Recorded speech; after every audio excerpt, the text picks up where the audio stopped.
അപ്പോഴേ നമുക്കൊക്കെ നമ്മുടെ ലൈഫിൽ നമ്മൾ ഏറ്റവും ഇഷ്ടപ്പെടുന്ന ഒരാൾ കാണുമല്ലോ.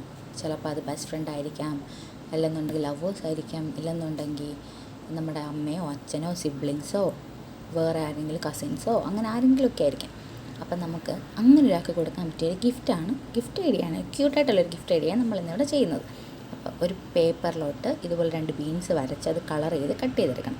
എന്നിട്ട് ഒരു കട്ടിയുള്ള പേപ്പറിൽ ഐവർ ഷീറ്റോ കട്ടിയുള്ള ചാർട്ട് പേപ്പറോ അങ്ങനെ എന്തെങ്കിലും എടുത്തിട്ട് ഇതുപോലൊരു സ്ക്വയർ പീസ് വെട്ടിയെടുത്ത് അതിൻ്റെ സൈഡൊക്കെ ഒന്ന് റൗണ്ട് ഷേപ്പിൽ വരച്ച് എടുക്കാം. എന്നിട്ട് അതിനൊന്ന് വണ്ടി കാണുന്ന പോലെ ഔട്ട്ലൈനൊക്കെ കൊടുത്തിട്ട് ഈ 2 ബീൻസ് എടുത്തിട്ട് അതിനെ ഒന്ന് ക്യൂട്ടാക്കാൻ വേണ്ടി ഒരു കണ്ണും മൂക്കും ഒക്കെ വരച്ച് കൊടുത്ത് ഇങ്ങനെ അറേഞ്ച് ചെയ്യണം. എന്നിട്ട് അതിൻ്റെ നടുക്ക് ഒരു ലവ് വരച്ചിട്ട് ഇത് ഡബിൾ സൈഡ് ടേപ്പ് വെച്ച് ഒട്ടിക്കണം. ഒട്ടിച്ചതിന് ശേഷം നമുക്ക് എഴുതാനുള്ളത് എന്തെങ്കിലും ഇത് നല്ല ക്യൂട്ടായിട്ട് എഴുതണം. ഇവിടെ ബീൻസ് ഒട്ടിച്ചതുകൊണ്ട് ഞാനിവിടെ എഴുതിയിരിക്കുന്നത് you are my favourite human been എന്ന്. അപ്പോൾ നിങ്ങൾക്കിത് ഇഷ്ടപ്പെട്ട് കഴിഞ്ഞാൽ ലൈക്ക് ചെയ്യാൻ മറക്കല്ലേ. അപ്പോൾ ഇഷ്ടമുള്ളവർക്ക് അയച്ചു കൊടുക്കും.